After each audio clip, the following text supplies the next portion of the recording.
So should pine martens be reintroduced to the Forest of Dean and Wye Valley?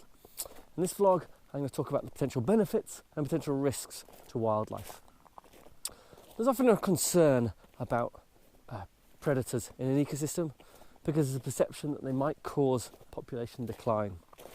However, predators are often most likely to take the old, the sick and the weak, or what is most common in an ecosystem. So a good example of this is the sparrowhawk recovery over the last 50 years in the UK. They were really knocked back by DDT and they've recovered well, but that recovery has had no impact on their prey populations. Indeed, there's lots of good evidence now that predators can have profoundly positive effects for an ecosystem.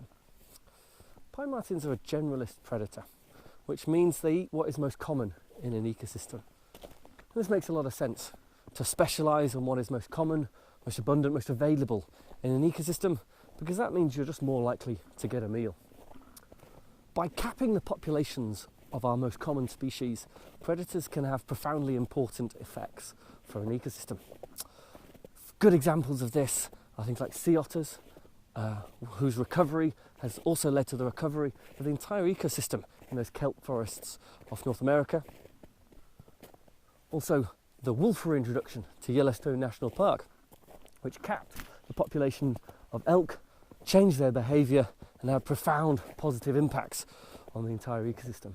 For pine martens specifically, we can look at their recovery in Scotland for clues. So over the last 20 years, they've increased in abundance and density across much of northern Scotland.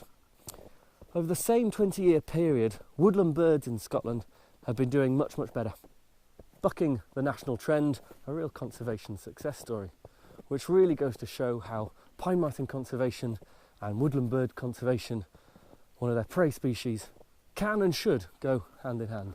There is also the really interesting evidence from Ireland about pine martens wiping out the non-native invasive grey squirrel from 6 counties. Really exciting. We'll just have to wait and see if the same effect would occur here. So we should talk about risk. The inherent risk of reintroductions to local wildlife is really very low. So from a broad summary of different reintroductions produced by the IUCN, we couldn't find a single negative impact. However, we were still really keen to do a detailed risk assessment, and there were a few risks that popped out that we definitely want to investigate further. Our highest risk was to do with pine marten den sites. Pine martens like to den in tree cavities. That is their number one spot, nice insulated away from foxes.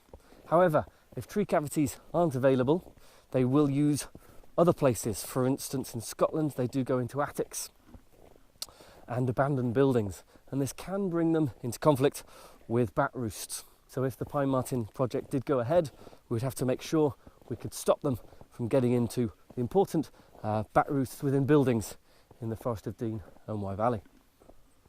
Pine martens also can predate birds from nest boxes, and one of the things we would have to do is make sure that predator-proof nest boxes were effective at keeping pine martens out. There are also a few big unknowns.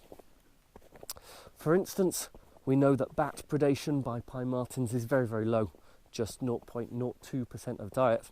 However, there is a cave system in Poland where pine martens predate bats. So this is a big unknown whether it will happen in the Forest of Dean.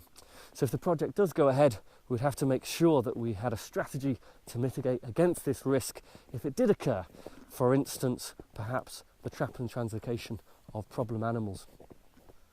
So if the project did go ahead, we would have a 5-year detailed ecological monitoring plan. So we would do scat surveys, so we would know precisely what the pine marten is eating by identifying the hard parts in its feces, a very glamorous job for someone. We would also want to monitor their impacts on populations of species, for instance grey squirrels and birds and mammals and bats, of course.